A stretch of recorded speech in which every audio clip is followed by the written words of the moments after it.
Kia ora, welcome back to the Ins and Outs podcast. I'm Jamila. I'm Kun, and we're here to have casual and informative conversations about navigating the music industry in Aotearoa. As part of the Ins and Outs podcast, we organised and recorded a handful of panels at Movespace in Tāmaki Makaurau, and we decided to release these as bonus episodes of this season of the podcast. On this panel, we had a kōrero with Joost, Langeveld, and Rodney Fisher about the ins and outs of networking and beyond. Joost was the bass player for Straw People, NRA, and Nemesis Dub System, and has an extensive touring history. He's a co-founder and co-director at Bigpop, a music umbrella company that provides music publishing, music production, and label services. Rodney is an artist best known for his role in the band Good Shirt. He based himself in England for a while, working as a solo career, and has since moved back to introduce a solo project in Aotearoa. We talked about networking, how to build relationships in the music industry, and how to tackle awkward conversations with your workmates. Let's have a listen.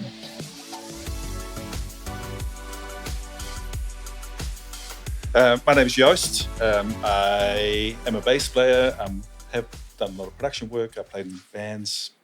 I currently run a company called Bigpop, and we are sort of an umbrella company, creative umbrella company, work around record label, music publishing and recording. So it's kind of covering all just by default, really. You've sort of grown into the space because that's kind of where we come from and it feels right. We work with artists like Cecily and others as well, and really kind of trying to create an environment where people can feel safe to be creative, to kind of provide an environment where people can play with their emotions in a space where that's not threatening. I'm Rodney. I have spent the majority of my adult life in and around the music business, from performing and writing songs. Good Shit is what most people know me from, but I've lived in the UK for 6 years and did a lot of work on my solo career over there. Came back to New Zealand when I didn't want to, and so went into hibernation a little bit musically, and have finally resurfaced, bringing back that side of me that I was doing in the UK and trying to find a place for it in New Zealand, really. And part of that has been meeting, well, did I meet you years and years ago? I've kind of got to know a long you. time, but I've got to know Joost and Chris again as a older musician, as an adult, as a grown-up. Yeah, and just loved the community side of what their label represents, and also, which is another reason why I'm drawn to Movespace as well. So just it's my jam. Love that. So I guess we could start with demystifying what networking even is, because it's a bit of a throw around word. Like, what does it mean to you guys? Because I think that's a little bit different for everybody as well. Wow, it's a big one. You want to start this one off, Rodney? Well, I've had such an issue with the word networking, or the idea of networking, that I feel like most musicians go, that definitely. I almost try and not even use that word and try and just say it's not networking, it's just meeting other people and sharing what you're doing and being interested in what other people are doing. So it's really about finding the way to be the most genuine version, or being yourself, really, and not being afraid to be yourself, and being open to hear what other people are saying. Because more often than not, you've probably got something that someone else is interested in that can benefit them as well. And you don't often see those things as being beneficial to other people, because you're sort of, what can I do to make my music career better, or whatever like that. But it's really just trying to lose that, and connect with people, really. And people naturally like that. I think that they appreciate what you've got to say if you're coming at it in a way that you're not, like what you were saying before, like trying to find a way of communicating without feeling like you're selling something. And it's really just trying to not just talk about yourself, but be interested in what other people are doing. It's quite a good way to kick that off, and it will find its feet, maybe. I think that's true. I don't know whether there's a psychological term for that type of approach, but interesting. I wonder. I think it's just kind of seeking out that synergy between people, right? I mean, especially if we kind of consider that music is art, and there's also commerce and music, and the two are really kind of difficult spaces at the best of times. So turning something into that conversation around the commercial aspect of it. Hey, do you want to produce for me? Do you want to put on a gig with me? All that kind of stuff. They're quite tricky, but I think if you can approach it more from that art point of view, like find that synergy on an art level, and be about the music or be about the process of making that music, can be a really nice leveler in a way. And so I've been thinking a bit about in the lead up to this about what it kind of is, and I think the first thing you kind of want to think about is maybe that sort of transparency in all your communication. So if you're talking to people, it's kind of be kind of sort of straight up and forthright, and whether that's in a creative relationship or in a business relationship, if you know what that is, what you're doing together, and it's a little bit what you guys were talking about before, like that friendship and working together kind of sort of overlap, which is also always well-intentioned, but sometimes gets a little messy along the way. But if you kind of put some parameters around it and kind of, well, this is what we're doing today, and tomorrow we're going to go fishing, you can really do that. I think the other thing sort of in sort of connection with that as well is kind of figuring out what the industry kind of is. What is it that we all do together? And what can it do for you? Or more importantly, what can't it do for you? Because quite often there's expectations that people have about that kind of journey that are hard to meet or impossible to meet or meetable. So it's kind of figuring out where that kind of sits. And the last one is kind of is the honesty with yourself, which is really kind of what motivates you. Why do you want to meet people?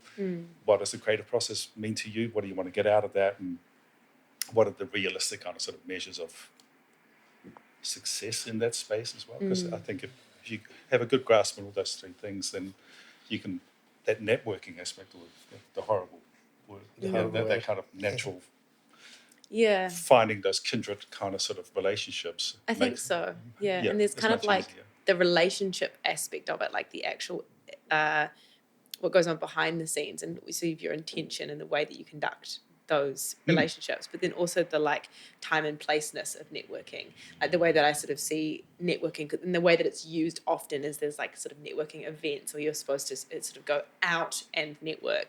And so when people are sort of asking like, well, how do I network with people? A lot of the time there's like a time and place sort of part of the answer, which is like, well, you just go to places where there would be people in the same space as you. If you want to network with musicians, going to places where you'd find musicians is a good place to start. But then once you're in those places, it is important to sort of have a mindset like what you're saying, like just being yourself and actually being there to meet people and connect with people, and not just pitch your story, but also learn about what other people are doing. And I think that is like a big part of. It's really hard because a lot of the time your networking can be intentional. So it's sometimes tricky to navigate how to be intentional without being false. But those two things can exist. Like you can 100%. Go to an event, I might go to an event, like, oh yeah, that's Joost from Bigpop. Like I'd be keen to meet him. I've never met him before and he seems like a cool guy. I can still intend to connect with you, but also approach you in a way that's genuine and try and find that synergy. And see, okay, well, what might we have in common and how might we connect? And I think from that point on, things should be, kind of going with the flow in a sense, like sort of seeing whether that personality matches and not forcing a relationship if it's not organically occurring. I totally agree. And I think you touch on a few things there. And I think one of the things about that is kind of feel like you're part of a community. And sometimes I know that feels kind of odd because, and especially COVID and how music is made often in isolation, how you kind of work, you don't necessarily feel part of a community, even though you are, because we all make music, right? So that's kind of the connector. But going out and support other people in their art, like if there's a gig on, go to that gig and be there to kind of see what they do. It might not be 100% the kind of music that's your kind of vibe, but maybe there will be people there to meet as well. And I think the other thing too is, and this is more from that more business side of things, people talk about the elevator pitch, that kind of having that short kind of way of describing who you are, because people go, what kind of music do you make? What do you say, right? Yeah. I personally bumble through that all the time. I'm terrible, but I think from receiving it, if someone can kind of tell me in 2 sentences what they're sort of about. It's worth thinking about first. Yeah, So it's actually really helpful. But that script in your mind kind of thing. Yeah. Yeah. And there actually doesn't need to be this idea of, it feels false because it's in this industry and it's in this career-y sort of sense. But it's the same if you went to your mate's birthday party and you knew you were going and you knew no one else there, you probably would think about, like, people would ask you, oh, hey, what do you do? Yeah. And you'd have a similar social pitch in a sense. Like, it doesn't need to be you selling yourself. It's just you figuring out a way of how to describe who you are. It's actually, exactly. Yeah. That last bit is so true. It's more about you figuring out who you are. And so, which then means. Yeah, in my opinion, in my experience as well, if you do want to build a connection for career purposes, which is sort of like what we'll lean into talking about, because there's both, that will probably occur organically if it is meant to occur organically if you do connect. If you have a good way of explaining who you are and you're interested in what they do and you actually do connect. Because I do think that, like, you should be pursuing working with people if you actually get along, and if you don't, it's probably not really worthwhile. And if you do get along, then you probably find that you don't need to worry so much about whether, like, what that's going to be like. You can sort of just take it one step at a time. And that's sort of the next question that I have is, like, what is the next step? Like, after you've, maybe gone to an event and met someone and you've connected and then you leave that event, like, how do you actually move that networking into a working relationship with those people? I think for the way I kind of so often approach it is having those little conversations, like, say, we bump into each other at a gig and you go, oh, I do a bit of publicity. Go, shit, I need some publicity. Maybe I might reach out via Instagram or Messenger or something, or find you somewhere and say, hey, how we kind of connect. Getting the actual facts out, like saying that, I do a bit of publicity, actually says a lot to that other person. You don't need to go into too much of a description or whatever. But if you sort of dropped it in there and amongst the thread, it's quite good for people to know about.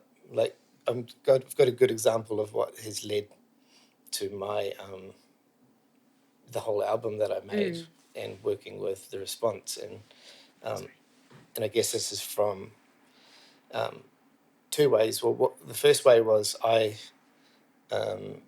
was going to Christchurch for a gig as a solo musician. I'd seen, I mean, I'm quite cocky, I suppose, but I had seen mutual friends and stuff like that of Vic and Andy, and I knew that I quite like just jamming or playing music with people that I haven't really met before. And I enjoyed that feeling, and I was like, oh, if I'm going to make this effort to go and play, which is almost kind of like my first solo gig in New Zealand, I might as well just keep pushing on that, and asked if Victoria wanted to play bass with me. And then so it kind of became about I got to know them through working out how we were going to do it without knowing each other. It felt like those things or that conversation that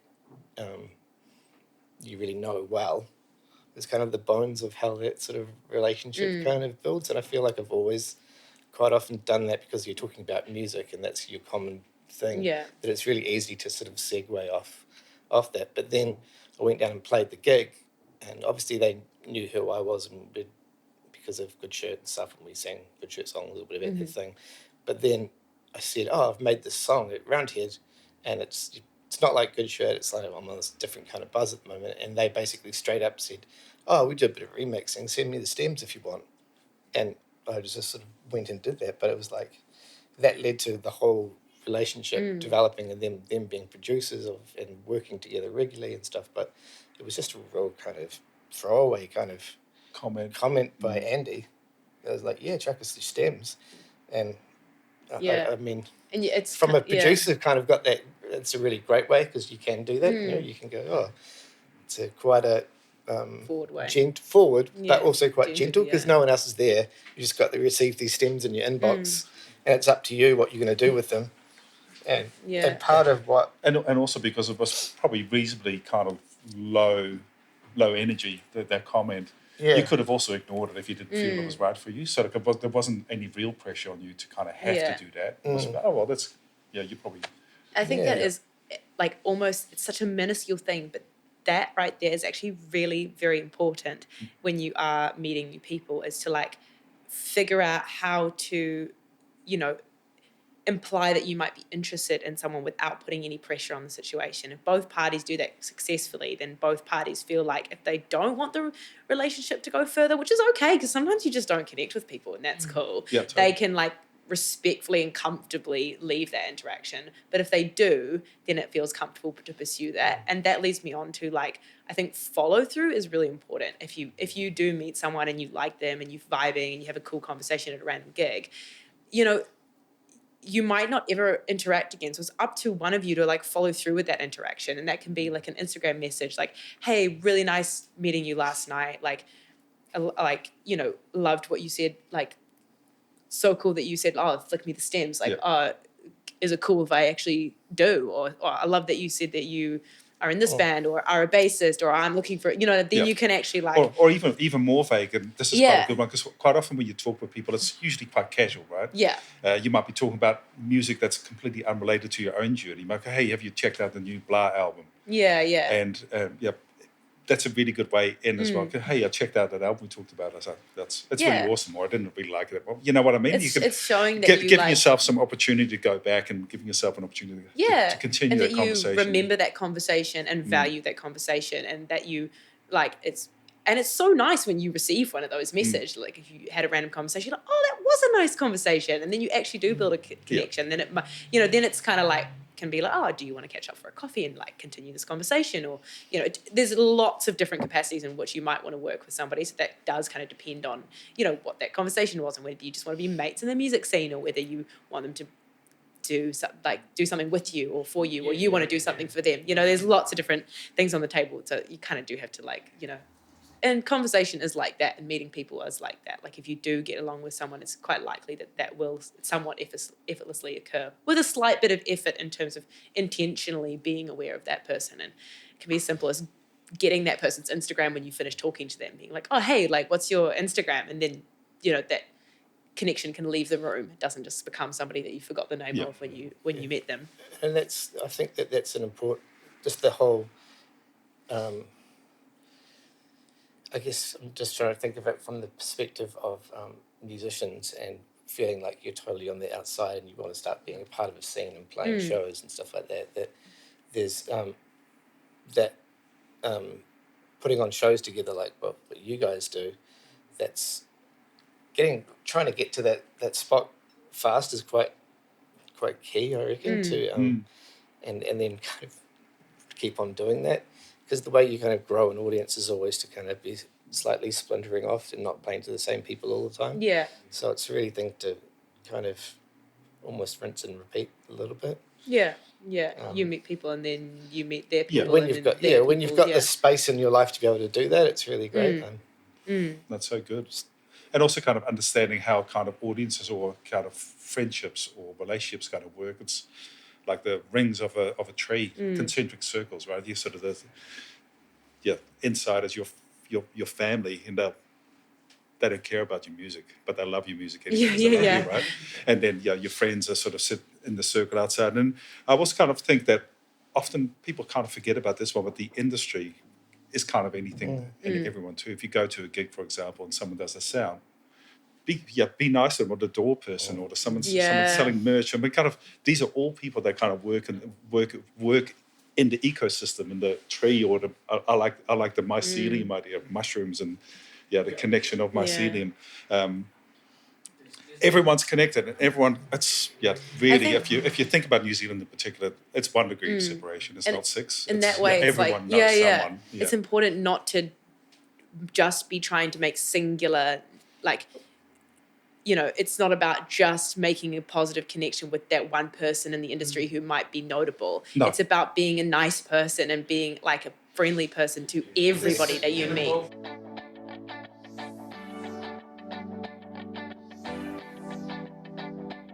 The music industry is very much connected, especially in New Zealand. Yeah. And just don't be a dick. It's not that hard. Just be nice to the people that you work with in all spaces, and then you're going to meet their friends and their friends, and they're going to introduce you to more people because you're a nice guy. I think thinking about it, what other people might particularly want as well, and what you might have that could be an asset to them. For example, you might be really good at whipping out really fast posters, or you've got an eye for something that you just do naturally, but there's somebody else that doesn't have that, and you might be, oh, hey, I make posters, do you want me to make you one quickly, and just kind of offering something that you do can be. I kind of think of, I guess that I've always leaned in on those types of things because that's my confidence point. With drawing a picture or making something or doing something or putting on a gig or whatever, just kind of you just what am I trying to say? I feel like it's not just one thing. There's multiple things that you could do to help somebody with their journey. It's a balance. It needs to be a give and take thing as well. Like it needs to be a double-sided. Yeah. It's a little bit like karma. Yeah, you don't necessarily get it back from who you gave it out to, or don't expect to get it back. Or don't even expect to get it. But in some sense, it will come around. Yeah. Like if you are giving it out and offer and like helping other people out, it will likely come back around in some way. Be aware of how many. It's a little bit of sort of understand what the industry kind of is as well. Like it's even though there's money in this industry, there's only a little bit of money in the industry. So no one's really doing music or promoting gigs or doing anything like that to become rich. That's not the singular focus. It's about something else first. It's very much about something else first. Kind of that professionalism, same thing that we're talking about as well, though, with that you were saying, knowing where the friendship and the chat starts and where the professional interests or the business interests come in, which is that you can be playing around on that knife's edge for forever sometimes. It seems like. I think so. And like leaning into the next topic, which is fostering healthy relationships, and often that's intertwined with networking. But I'd like to talk a little bit, because once you develop this thing, you are working with those relationships, and there is a lot of complications around, you might be mates with that person, those lines are often really blurred, which can be really challenging. It's hard to balance those things, especially when you might come into like a problem to navigate, with someone in your band or with someone that you're working with. It doesn't specifically mean that there's a problem, or maybe there's a disagreement or an imbalance in workload. How do you guys navigate those hard conversations? Because I find that I think those hard conversations are harder in the creative industry because you're working with people that you are also friends with. Whereas if you're in a corporate job, that your boss is your boss. If your boss is like, hey, you stop slacking off. It's like, it feels like that's right. Whereas sometimes those conversations can be awkward and. I mean, I have an ideal scenario going on, but I also put myself in this scenario because of it. But I wanted to protect my relationship with the response, and Joost automatically goes, "No, you don't deal with that. We'll deal with all that stuff. We'll talk about the business." So I put myself in a situation where I had somebody else to speak on that part to protect the creative part. Yeah, that's good. Which I guess, I don't know how... That's kind of a luxury. It's a real luxury. And I totally agree, because there's something about... It was like, easy fix. The overlap between money talk and creative talk. Yeah. And this comes back, because I used to do quite a bit of commercial work, and I was the creative, and we never talk money. You kind of deal with the client. Someone else would be having those conversations, and it kind of liberated that process, because it wasn't really about... It wasn't transactional on a financial level. It was transactional on an ideas level, which is So it means there was no limit on the creative. Act in that way, I guess what you're saying. Can you can one person do that businessy conversation and that? Yeah, because the reality is you often don't have that choice. If you're like an emerging artist with no management or label, and you're in a band and you're doing all the mahi yourself, you kind of at some point need to have those conversations or need to put on a different hat. And I guess... And it's tricky because you walk into especially collabs and stuff like that, and sometimes you can kill the opportunity for a collab because you started talking about money too early. Yeah. Exactly. And all that stuff. And that's just very, very real. I guess that's we've all had that. We've all done that. But also on the negative side, because we've all seen this so many times, is the fallout when you don't have those conversations. Exactly. And all of a sudden there's a miscommunication or a misunderstanding. And Yeah. Is there a sweet spot to That's when what I'm to saying. reach Like, out? I think yeah. there kind of is a sweet spot, and I kind of totally hear you saying. I hear what you're saying in terms of when you're an individual artist with no management and no infrastructure that can kind of back you in that space. Maybe it's actually when you're having those conversations. Hey, let's write a track together, or let's do a studio session together. Here's an email that says this is what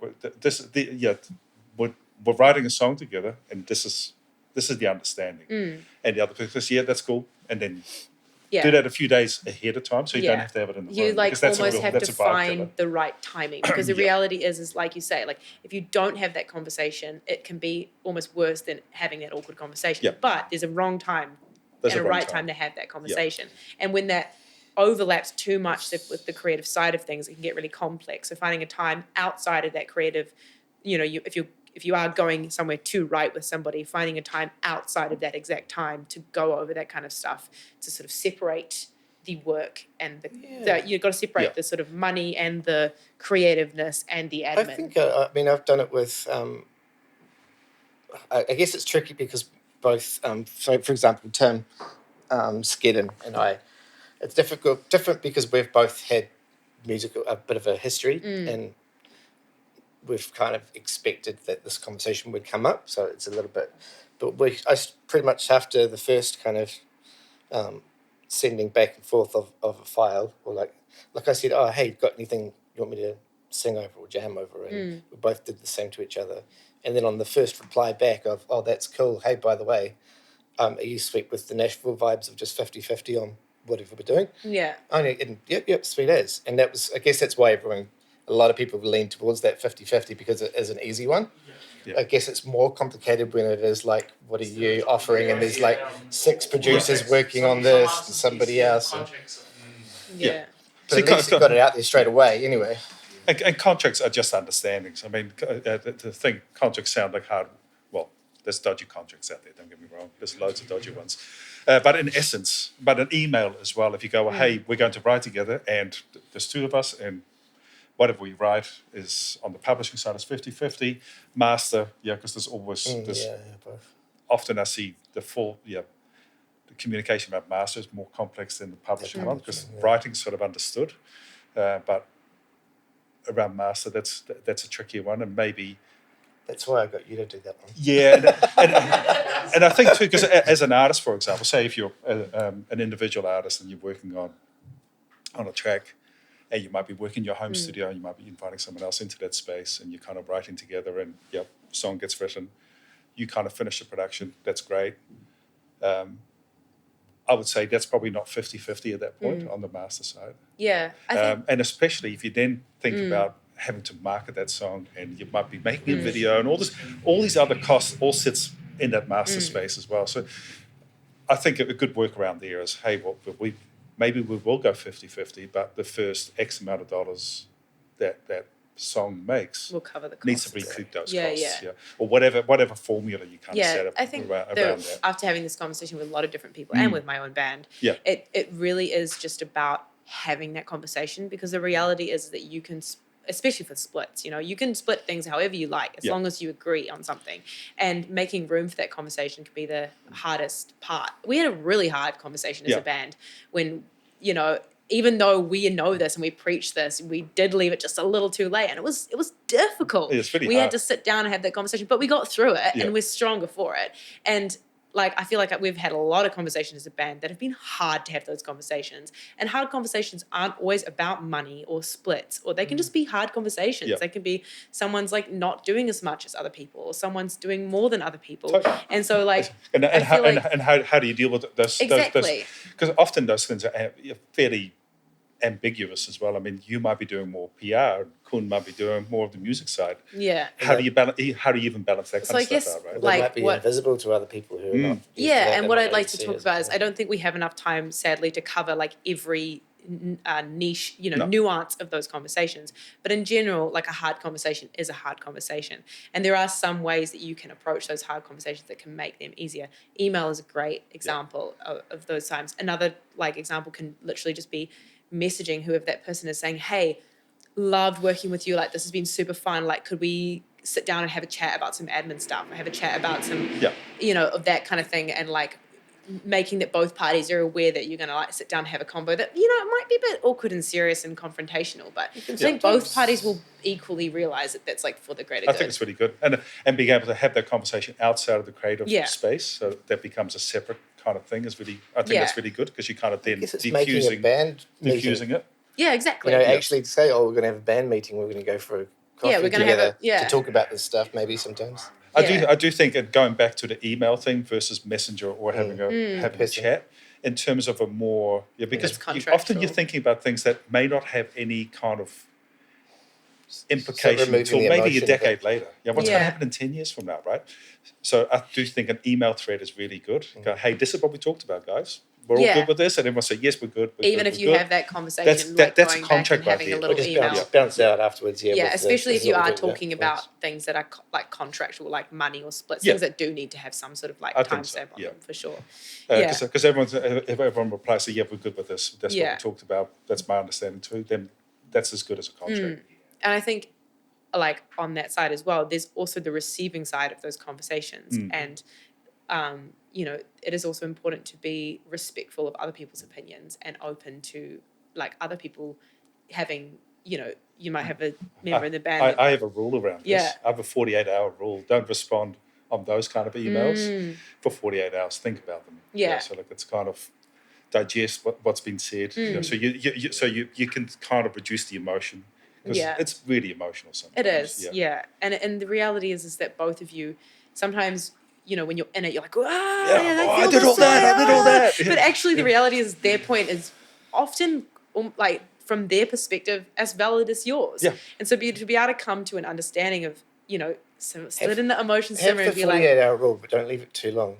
Because then you go into the length of time is starting to have meaning as well. And so it's like... as long as you're saying you've got a 48-hour rule. You kind of have to make those boundaries.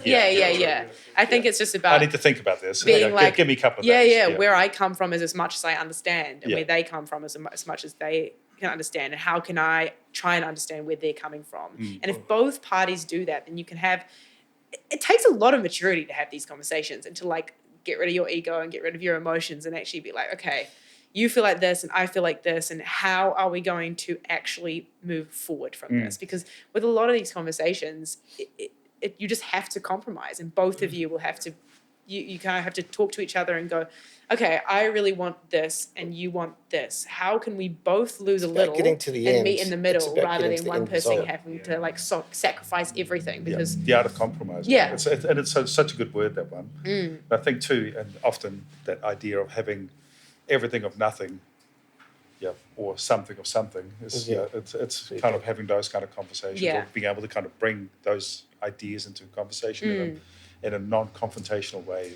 That's a real skill too. I think both parties need to go in. Like, I mean, and if you as one person can't control how other people react, which is sometimes what's frustrating, but if you can go into those conversations feeling like you've thought about your opinion and trying not to let your emotions like override the conversation, I think that can be really beneficial, because as soon as one person's emotions are heightened, everyone like steps up to the grill and it gets like really uncomfortable. And if you can try and like be the calm, grounding person that you'll notice that other people can like maybe come and meet you, even being like, oh, hey, I get like, let's just, you can say it out loud. It's funny because it's like confrontation. You don't want to be confrontational, but you do need to be okay with confrontation in that sense. But the one thing about emails that I really like is, well, you have to kind of, and especially when it's a little bit more business, you have to be really precise in your language. When we're talking like this, we'll go 50-50, and that could be the end of the conversation, right? Whereas if you're going to put that in an email, you got to think about, well, what are we going 50-50 on? Like what are the bits we actually, what are we talking about here? So you have to be more specific. So I kind of, I like that. Yeah, I think there's like if you can find a combination of both for different situations is the perfect thing. Like if you really need to like get down and no one knows what they want out of splits, like having that conversation in perfect, then wrapping it up with an email is like a perfect thing. Like you can have that conversation, you can,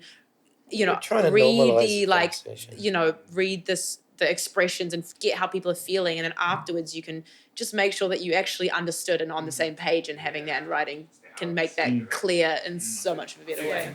Thanks so much for this conversation, guys. I feel like we've literally just touched the tip of the iceberg, but it's really cool to open the space for these conversations because sometimes these things are really not addressed and that can create the problem. So I encourage you guys to go out and have these conversations with your peers and just like, disrupt the taboo because it should be normal.